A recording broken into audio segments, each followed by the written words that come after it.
ভেজাল মশলা তৈরির রমরমা বাণিজ্য চলছে চট্টগ্রামের চাক্তাই খাতুনগঞ্জে। এরকম এক কারখানায় মিলেছে ৩০০ কেজি ভেজাল ধনিয়ার গুঁড়া, যেগুলো তৈরি হয়েছে রং, কয়লা ও ধানের কুড়া মিশিয়ে।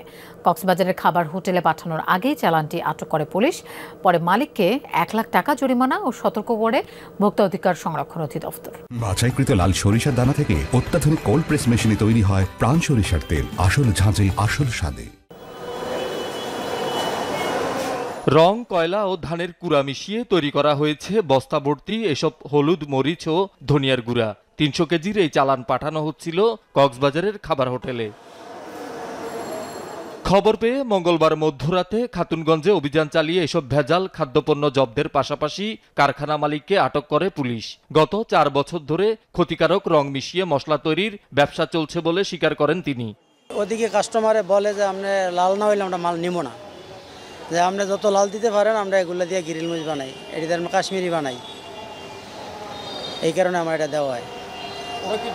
হ্যাঁ, ডাইরেক্ট বলে আমরা লাল বানা দিলে চলবো না, কারণ মরিচের কালার তো এরকম আসে না।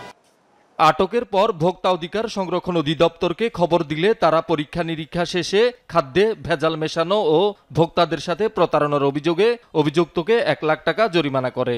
অপরাধ সে করেছে আর ভবিষ্যতে করবে না, আমরা তার থেকে এটা একটা লিখিত নিয়েছি, তাকে ১ লক্ষ টাকা অর্থদণ্ড করেছি। আর তার প্রতিষ্ঠান যেখানে আছে সেখানে আমরা তদারকি কার্যক্রম করব। আর তার থেকে সে আমাদেরকে জানিয়েছে সে আরও কিছু ঠিকানা আমাদেরকে দিবে, যারা গোপন জায়গা থেকে এই অপকর্মটা পরিচালনা করতেছে। ভেজাল খাদ্যপণ্য তৈরির এরকম আরও কিছু কারখানা আছে চাক্তাই খাতুনগঞ্জে। এরাও নজরদারিতে আছে বলে জানিয়েছে পুলিশ।